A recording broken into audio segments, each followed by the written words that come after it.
Vous êtes, mesdames et messieurs, sur NCA, la nouvelle chaîne africaine disponible sur le bouquet Canal+, Africana 573 et en France sur Free Canal 426. Et bienvenue dans Frontal, votre rendez-vous qui vous plonge au cœur de l'actualité politique sur le continent. Que se passe-t-il concrètement au Sénégal? Ou plutôt, que se passe-t-il concrètement entre le président sénégalais Bassirou Diomaye Faye et son désormais ancien Premier ministre Ousmane Sonko? Les deux hommes, en prenant le pouvoir en mars 2024, avaient un triple défi. Préserver les acquis de la maturité politique et de la démocratie sénégalaise dont ils sont eux-mêmes les produits. Montrer à la jeunesse africaine qu'elle a raison de souhaiter, de demander et même d'exiger le rajeunissement des classes dirigeantes sur le continent. Et enfin, s'occuper des problèmes des Sénégalais. Mais sont-ils aujourd'hui en train de relever ces défis? La question n'est plus de savoir s'il y a une crise au Sénégal. À l'évidence, il y a une crise. Elle est là et elle est d'autant plus compliquée que pour la toute première fois dans l'histoire politique du pays, un parti se retrouve être à la fois le parti au pouvoir et le principal parti d'opposition. Mais qu'est-ce qui véritablement oppose les deux compagnons de lutte d'hier? La crise politique actuelle va-t-elle ou peut-elle se transformer en crise institutionnelle, voire en crise de régime? Si oui, comment l'éviter? 4 invités avec moi pour en parler. Doudou Sidibé, vous êtes le coordinateur de la section française de la coalition Diomaye président, par ailleurs président du parti RPD, DEFCO, RPD Rassemblement Populaire pour le Développement. Un grand soutien à vous, du président sénégalais Bassirou Diomaye Faye. Merci d'avoir accepté notre invitation. C'est un plaisir pour moi. Kadiali Noba, vous êtes, le vice-président de la commission justice du mouvement national des cadres patriotes de la diaspora, MONCAP Diaspora. Un grand soutien. Êtes-vous de l'ancien Premier ministre Ousmane Sonko, aujourd'hui président de l'Assemblée nationale? Merci à vous également d'avoir accepté notre invitation. Merci, Richard, de l'invitation. Baron Ndiaye, un habitué de mon émission maintenant. Vous êtes analyste en géopolitique, consultant, expert en innovation technologique et président du collectif Diaspora Debout. Merci, Baron Ndiaye. Merci beaucoup, Richard. Brice Nzamba, vous êtes à la fois juriste, avocat, au barreau de Paris, analyste politique. Beaucoup de violations ont été évoquées ces derniers jours au Sénégal. Le retour de Ousmane Sonko à l'Assemblée nationale serait illégal. La démission de Malick Ndiaye, l'ancien président de l'Assemblée nationale, serait elle aussi illégale. Cas violant l'article 15 du règlement intérieur de l'Assemblée nationale. L'élection de Ousmane Sonko à la présidence de l'Assemblée nationale serait elle aussi illégale. Et enfin, la désignation d'un Premier ministre par le président de la République sans consultation préalable de la majorité parlementaire violerait elle aussi les principes démocratiques et la pratique républicaine au Sénégal. Quel est votre avis sur chacun de ces points? On en parle au cours de cette émission. Merci, maître. Merci, Richard. D'avoir accepté notre invitation. Je commence par vous, Monsieur Sidibé. Ce 28 mai, je discute avec un aîné du Sénégal, membre de la diaspora sénégalaise, à Paris. Et il me dit, la gorge nouée avec une forme de révolte dans le regard, ces deux-là, je le cite, je me demande s'ils aiment le Sénégal. Ces deux, c'est Bassirou Diomaye Faye et Ousmane Sonko. Je me demande s'ils aiment vraiment leur pays. Des dizaines de Sénégalais ont sacrifié leur vie pour eux. Des Sénégalais ont versé leur sang pour qu'ils viennent au pouvoir. Vous voyez ce qu'ils sont en train de faire? Pourquoi ne pas s'asseoir, se parler, se donner la main, s'entendre et régler le problème des Sénégalais? Si vous aviez été là, qu'est-ce que vous auriez répondu à votre compatriote? Merci beaucoup, Richard. Je voudrais tout d'abord également saluer mes co-débatteurs présents sur ce plateau, M. Zemba, sur ma droite, Bara, que je connais très bien, et M. Noba. Et faire une petite précision, je suis co-coordonnateur de la coalition Diomaye Président dans la diaspora, pas seulement la France, donc toute la diaspora. Voilà.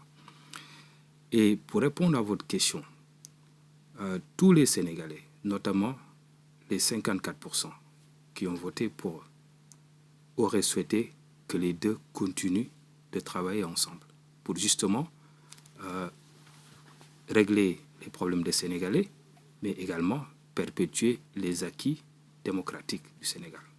On connaît le Sénégal, c'est un pays démocratique, un exemple en Afrique. Mais il y a la réalité du pouvoir. Parce qu'à un certain moment donné, les deux ne s'entendaient plus sur la méthode à utiliser pour gouverner. Parce que Ousmane Sonko semble être plus porté vers les promesses faites avant la campagne électorale, c'est-à-dire le programme Il ne faut pas. initial. Il ne faut pas. Il faut. Mais il faut savoir une chose. En stratégie, il y a ce qu'on appelle la stratégie délibérée. C'est ce qu'on établit avant. Et la stratégie émergente. Quand on arrive au pouvoir, ou quand on est en train de dérouler une stratégie, on trouve une autre réalité. Et il y a d'autres informations qu'on ne connaissait pas. Si on est vraiment intelligent, on doit réajuster sa stratégie en fonction de tout cela. Parce que les promesses de campagne ne sont pas le programme de gouvernement. Votre propos est clair. À ce stade, on avance Kadiali Noba. Vous avez entendu les réponses de votre compatriote. Et si vous aviez été donc là où j'étais avec l'autre compatriote, l'autre aîné, qui s'indignait de ce qui se passe dans son pays, vous auriez répondu quoi et vous répondriez quoi à M. Sidibé? Je suis surpris en fait, pour un homme politique en tout cas, de tenir ce discours pour dire que finalement, on a le droit de promettre des choses au peuple sénégalais et une fois arrivé au pouvoir, on change d'avis. Je pense que les Sénégalais ont longtemps détesté ce discours politique qu'on a toujours entendu au Sénégal, où les hommes politiques pensaient que leurs paroles en campagne électorale ne les engageaient pas du tout. Ils pouvaient dire aux Sénégalais tout ce qu'ils voulaient, et puis une fois arrivés au pouvoir, on trouvait toujours le prétexte de dire que la réalité du pouvoir. Mais pour revenir à votre question, finalement, à ce monsieur, ce vieux, je ne sais pas si c'est un vieux, je dirais en fait, pour comprendre, pour avoir une lecture claire de la situation, il y a une chose qui les oppose, je pense. Qu'est-ce qui les oppose? Ce qui est en ligne de mire, c'est 2029. Je m'explique. Donc aujourd'hui, le président Diomaye, en réalité, on parle de crise, mais je pense que le mot est trop fort, crise. Moi, je dirais plutôt, en fait, Diomaye est en train d'organiser sa dissidence politique qu'il veut maquiller sous forme de crise politique. Parce qu'il est clair que le parti PASTEF a déjà pris sa route.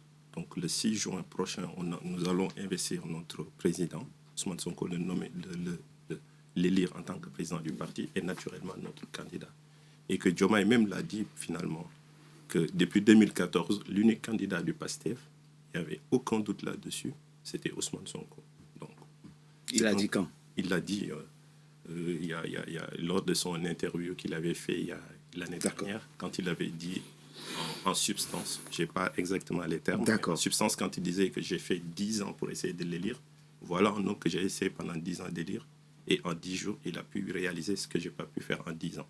Donc déjà, Diomaye avait dit d'ailleurs qu'il pouvait lorgner le fauteuil, et que si il continuerait en tant que président à faire tout le nécessaire pour qu'Ousmane Sonko devienne président de la République du Sénégal. Donc aujourd'hui, dans ce cafouillage, on va dire, dont on parle au Sénégal, la situation politique, je pense que Diomaye est en train de faire un calcul politique parce qu'il sait très bien que le PASTEF, il a perdu, que les jeux sont faits au niveau de PASTEF. Il a perdu quoi? Il a perdu la bataille. Précisez votre pensée. Quand vous dites, c'est très important d'apporter la précision, quand vous dites ce qui les oppose à 2029, vous pensez que les deux sont mus désormais par une ambition présidentielle, Sonko comme Diomaye Faye? Non, la question, c'est plutôt du point de vue de Diomaye qu'on doit se poser la question. Parce que si Sonko était mu par une ambition politique, on est d'accord. On est totalement d'accord. Okay, on est d'accord. Donc, il faut reconnaître cela déjà. Donc, le président sénégalais est aujourd'hui préoccupé par 2029. Oui. C'est pourquoi il veut organiser ce que vous appelez la dissidence politique. La dissidence politique. Et d'ailleurs, ça m'étonne que nous soyons deux ici. Je suis du PASTEF et lui, il n'est pas du PASTEF, mais c'est lui qui défend le président du PASTEF. Enfin bon, bref. Mais je voulais dire que pour comprendre la situation, c'est que Diomaye maintenant, sachant que l'appareil, la machine politique de PASTEF, il n'a pas le soutien puisque il faut regarder les séquences qui sont passées depuis quelque temps. Il a invité le bureau politique pour avoir des entretiens avec eux. Ensuite, les coordonnateurs du parti. Et puis, en dernier lieu, les députés de l'Assemblée, les députés de PASTEF. Et une fois qu'il a eu une lecture assez claire, sachant qu'aujourd'hui, le parti est du côté de Ousmane Sonko, la seule manière aujourd'hui de pouvoir avoir un appareil politique, c'est d'aller chercher sur ce qu'on appelle l'opposition au début. Et donc aujourd'hui, c'est assez cocasse quand même qu'un président élu, le meilleur président, le président qui a été élu de la meilleure des manières au Sénégal. Il fait partie effectivement des présidents les plus démocratiquement élus du continent, c'est vrai. Démocratiquement élus du Absolument. continent, avec une majorité qu'on a gagnée à l'Assemblée nationale, où qui a tout son soutien, et il a un Premier ministre qui est dévoué à la tâche, qui fait tout ce qu'il peut pour l'accompagner. Ce président se retrouve aujourd'hui dans une situation où le président nous explique que son Premier ministre est problématique. Ousmane Sonko, on le connaît. On va pas. Diomaye, il connaît mieux que quiconque Ousmane Sonko. C'est très clair. Votre propos est très clair. Maître Nzamba et Barandiaï, avant que je ne vous donne la parole, je vous propose d'écouter la réponse de Ousmane Sonko lui-même à la question qu'est-ce qu'il oppose au président sénégalais. On écoute le président de l'Assemblée nationale, c'était ce 26 mai, à l'Assemblée nationale, après son élection à la présidence de l'Assemblée nationale du Sénégal. Mesdames et messieurs les députés, en entrant aujourd'hui dans cette Assemblée nationale avec la responsabilité de la présider, je mesure pleinement la gravité du moment historique que traverse notre pays. Me voici appelé à conduire l'institution chargée de représenter directement la souveraineté populaire. Certains y voient une crise, d'autres un déchirement. Moi, j'y vois d'abord une épreuve de vérité pour notre démocratie. Les peuples ne jugent pas seulement les hommes politiques sur leur victoire. Ils les jugent surtout sur leur capacité à demeurer fidèles à leurs principes lorsque le pouvoir devient inconfortable. Car il existe une question plus importante que celle de savoir qui gouverne. Cette question est: au nom de quoi gouverne-t-on? Depuis plusieurs mois, notre pays a vu émerger des divergences profondes au sommet de l'État. Elles ont été décrites comme des rivalités personnelles, des conflits d'ambition ou des luttes d'influence. Je ne souhaite pas nourrir cette lecture réductrice. Ce qui est en jeu dépasse des individus. Ce qui est en jeu, c'est le rapport entre la morale et la politique.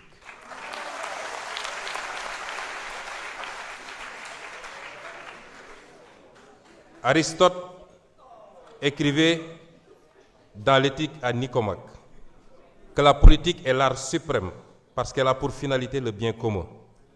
Non pas pour le bien d'un clan, non pas pour la conservation d'un pouvoir pour lui-même, mais le bien de la cité. Il rappelait également qu'aucune cité ne peut durer si la vertu disparaît de ceux qui la dirigent. Au Sénégal même, cette question de l'éthique du pouvoir ne nous est pas étrangère. Le président Mamadou Dia rappelait déjà, au lendemain de l'indépendance, qu'aucun projet de transformation nationale ne peut survivre si les dirigeants confondent l'État avec leurs propres intérêts. Pour lui, la souveraineté ne pouvait pas être seulement politique. Elle devait être morale, économique et sociale. Il savait qu'un pays peut disposer d'un drapeau, d'un hymne national et d'institutions tout en demeurant prisonnier de pratiques qui vident la République de son sens. Ce que Mamadou Dia avait compris très tôt, beaucoup de nations africaines l'ont découvert parfois trop tard. Un pays peut survivre à la pauvreté matérielle, mais rarement à l'effondrement de sa morale publique. Une nation ne meurt pas seulement de pauvreté économique, elle peut mourir de fatigue morale. Elle peut mourir lorsque les institutions cessent d'être au service du peuple pour devenir des instruments de confort, de peur et de calcul. Brice Nzamba, on vient d'écouter un extrait du président de l'Assemblée nationale du Sénégal. Les mots étaient à la fois forts et violents, il faut le dire, et revenaient avec récurrence dans son discours les mots moral, vertu, éthique. Est-ce que, selon lui, et dans la compréhension qu'on doit avoir de ce discours, il reproche au président Diomaye Faye de s'être éloigné de l'idéal commun, d'avoir pris une orientation politique, et même peut-être idéologique, autre que celle pour laquelle ils se sont battus? C'est ça qu'il faut comprendre. Oui, alors, ce qu'il faut voir, c'est qu'en politique, on peut dire, sans dire, comme on peut ne pas dire en disant. Oui. Voilà, donc, vous avez raison, c'est-à-dire que le discours de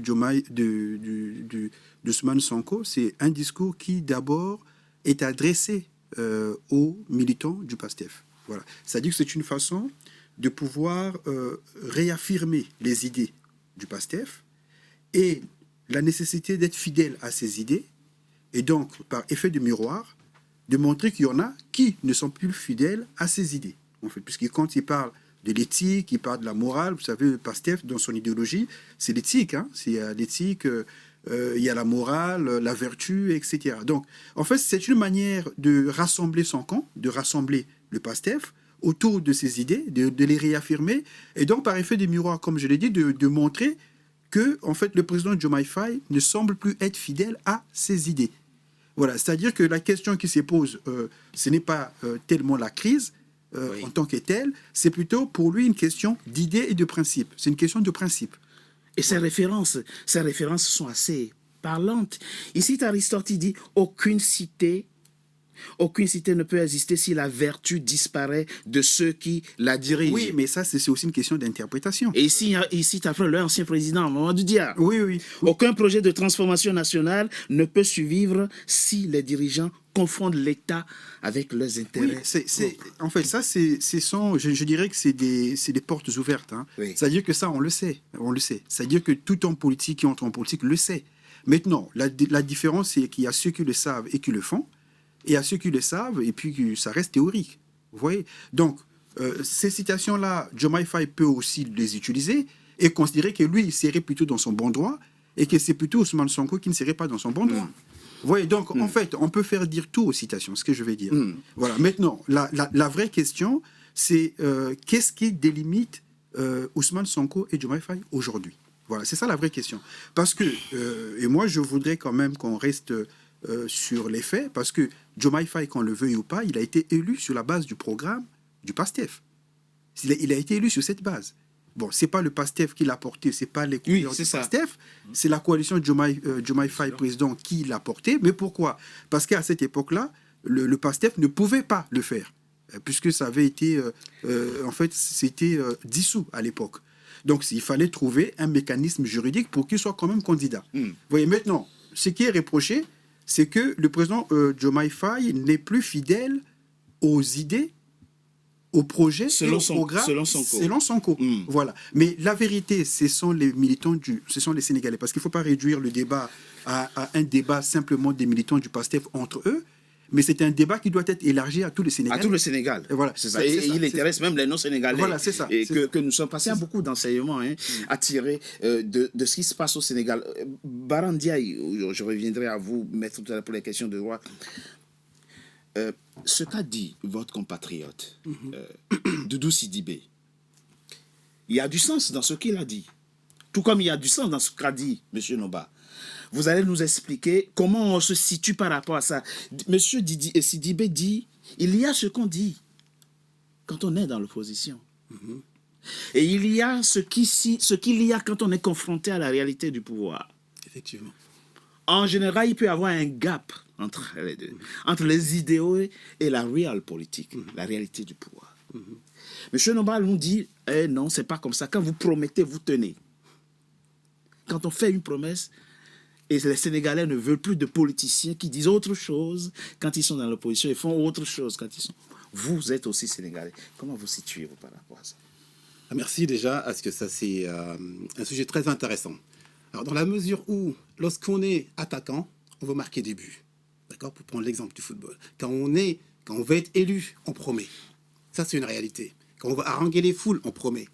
Mais quand on est à la tête de l'État, on gère une institution.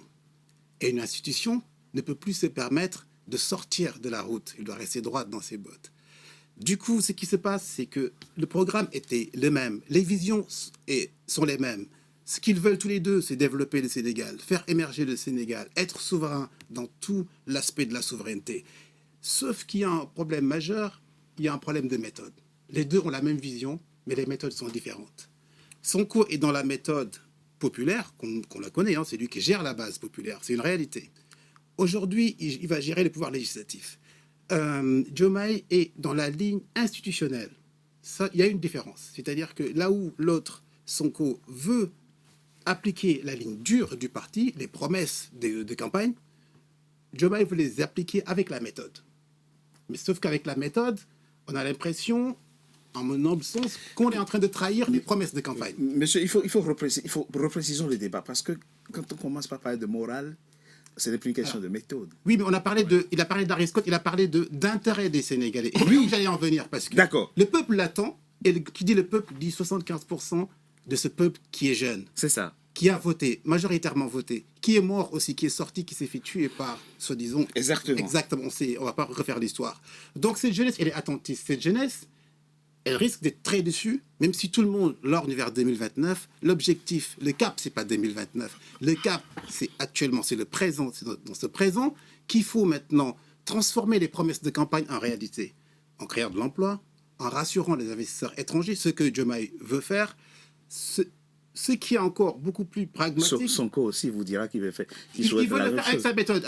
Oui. Parce qu'en fait, Diomaye, actuellement, il veut rassurer les investisseurs étrangers, la FMI, la Banque mondiale, la BAD.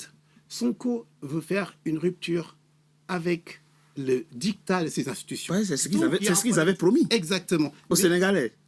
Alors, si vous me laissez terminer mes propos, vous voyez, je vous en prie, en train de... Alors, il y a un dictat qui va être rompu parce que Sonko voulait de la rupture. Il n'a pas tort, parce que tout ce que le FMI nous a fait depuis les ajustements structurels d'Abdou Diouf n'ont pas avancé comme il fallait. Donc, il est en train, peut-être, je m'aventure sur un terrain glissant, à alerter Diomaye pour ne pas qu'il suive ce même chemin. Ce qui peut être audible aussi. C'est ça. Mais Diomaye s'est dit, on est bloqué. La BAD ne nous prête pas de l'argent. Le FMI ne nous prête pas. La Banque mondiale ne nous prête. Qu'est-ce qu'il faut faire ? Il faut mettre de l'eau dans son vin et puis revenir à la table des négociations. Je pense que le devant du fond du problème est là. Sauf qu'au détriment du peuple qui lui attend depuis 2 ans, moi, personnellement, je viens d'envoyer beaucoup d'argent pour aider à acheter des moutons de Tabaski, pour payer les études des neveux, de la famille, payer les ordonnances. Ça veut dire que le business au Sénégal ne tourne plus. Et ça, c'est un problème. Parce qu'il n'y a plus de l'argent qui alimente l'économie. Mais je propose... Et au-delà, la confiance des investisseurs aussi. Je vous redonne tout à l'heure la parole. Je propose qu'on marque une petite pause. On se retrouve dans quelques secondes pour la suite de notre discussion. NCA, désormais sur Free. Après son intégration au bouquet Canal+ Afrique, Canal 9 et Canal 573, NCA poursuit son développement et vient d'intégrer le célèbre bouquet Free TV, Canal 426. La chaîne panafricaine renforce ainsi son ancrage aussi bien en Afrique que hors d'Afrique. Le développement de NCA, c'est vous, nos téléspectateurs à travers le monde. NCA, la chaîne panafricaine de référence.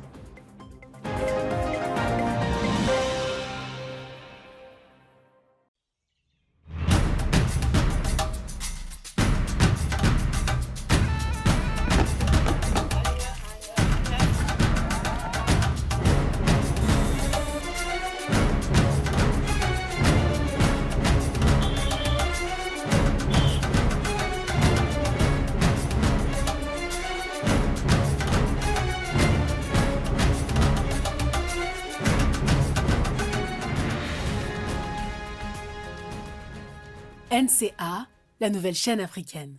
NCA, the New African Channel.